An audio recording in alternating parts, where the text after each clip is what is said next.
ওড়িশার শিমলিপাল থেকে পালিয়ে আসা বাঘিনী এখন কোথায় রয়েছে সেটাই সবথেকে বড় প্রশ্ন। কেননা এখনো বন দপ্তরের আধিকারিকরা খুঁজে বেড়াচ্ছেন ওড়িশার শিমলিপাল থেকে আসা সেই বাঘিনীকে। বন দপ্তর সূত্রে যে খবর পাওয়া যাচ্ছে, এখনো সে পুরুলিয়ার বান্দোয়ানের রাইকা পাহাড়ের কেশরার জঙ্গলের আশেপাশে ঘোরাফেরা করছে।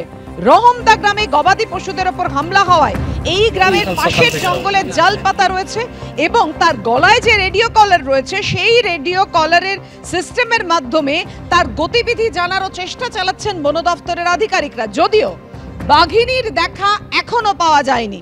অন্যদিকে বাঘের আক্রমণেই মৃত্যু হয়েছে কিনা সে সম্পর্কে নিশ্চিত হতে মৃত গবাদি পশুর ময়নাতদন্ত করার সিদ্ধান্ত নিয়েছে বন দপ্তর।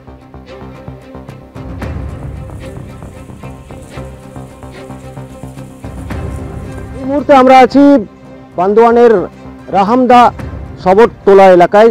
দেখতে পাচ্ছ কি পাহাড়ের নিচে অবস্থিত এই গ্রাম, চারদিকে কিন্তু বন দপ্তরের পক্ষ থেকে গতকালই নেট লাগিয়ে দেওয়া হয়েছে, কারণ যে কোনো সময় বাঘিনী কিন্তু এই গ্রামে নামতে পারে। গতকাল কিন্তু যে গবাদি পশুগুলো উপরে আক্রমণ হয়েছিল এবং যে কয়েকটি গবাদি পশু এখনও কিন্তু নিখোঁজ আছে, সেটা এই গ্রামেরই মানুষদের বলে বন দপ্তরের দাবি এবং সেই গ্রামবাসীদের এখানে সুরক্ষা প্রদান করার জন্য চারিদিকে কিন্তু এইভাবেই কিন্তু তোমার নেট লাগিয়ে দিয়েছে বন দপ্তর এবং তাদেরকে সুরক্ষা প্রদান করছে।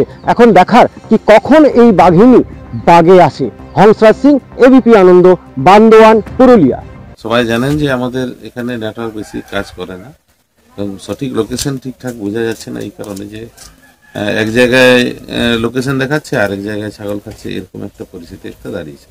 এখন এখানে পাথরের গুহা বা চাটানি যেগুলো আছে সেটা বাঘের যে বাসের উপযোগী, সেটা তার জন্য এখানে ও বাইরে ঘুরছে, আবার সেই একই জায়গায় ঘুরে ফিরে সেখানে আবার ঘুরে। বাঘ যখন পাহাড়ের উপরে উঠছে তখন জিপিআরএস ধরছে, এরপরে যখন পাহাড়ের নিচে যখন নামছে তখন তো সেখানে টাওয়ার কাজ করছে না, তাহলে জিপিআরএস ধরতে পারছে না।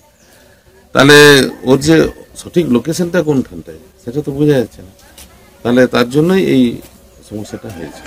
জঙ্গলে বাঘ এসেছে, কাল রাত্রে সময় দিয়ে আবার ছাগলগুলো খেয়ে নিয়েছে, ভয়ে কাঁপছে, আমরা পাঠাবো না আর যাবো না, ছাগলগুলো নিয়ে যাবো না।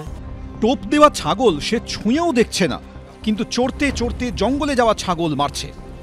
মটকানো ঘাড় দেখে বুঝতে অসুবিধা হয় না কার থাবার ঘায়ে এমন হাল হয়েছে। আর এসব দেখেই ভয়ে ঠকঠক করে কাঁপছে পুরুলিয়ার রাহামদা গ্রামের বাসিন্দারা। রাইকা পাহাড় লাগোয়া এই গ্রামের পাশের জঙ্গলেই এখন ঘাঁটি গেড়ে রয়েছে বাঘিনী।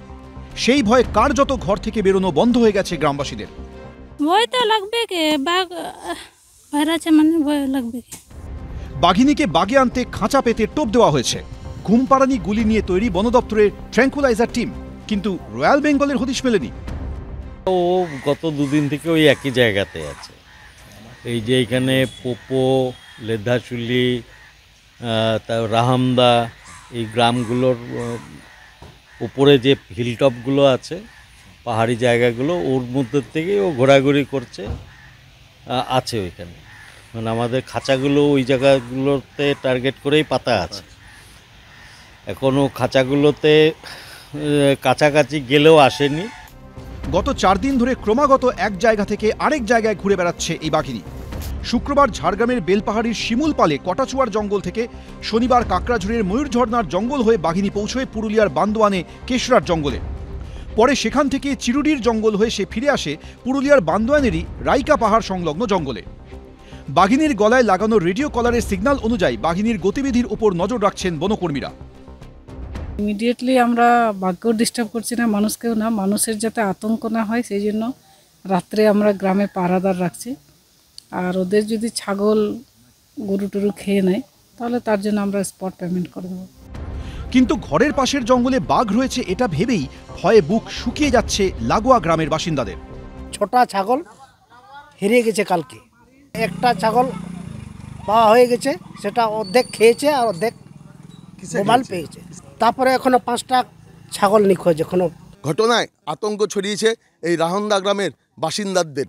তারা বলছে আর আমরা ছাগলকে এখন এই জঙ্গলে চড়াতে পাঠাবো না। বাঘিনীর নাগাল পেতে নাগাড়ে চেষ্টা চালাচ্ছে ওড়িশার শিমলিপালের রিজার্ভ ফরেস্ট এবং সুন্দরবন ব্যাঘ্র প্রকল্প থেকে আসা বিশেষ দল। গ্রামবাসীদের জঙ্গলে যেতে নিষেধ করা হয়েছে। সন্দীপ সমাদ্দার ও অমিতাভ রথ, এবিপি আনন্দ।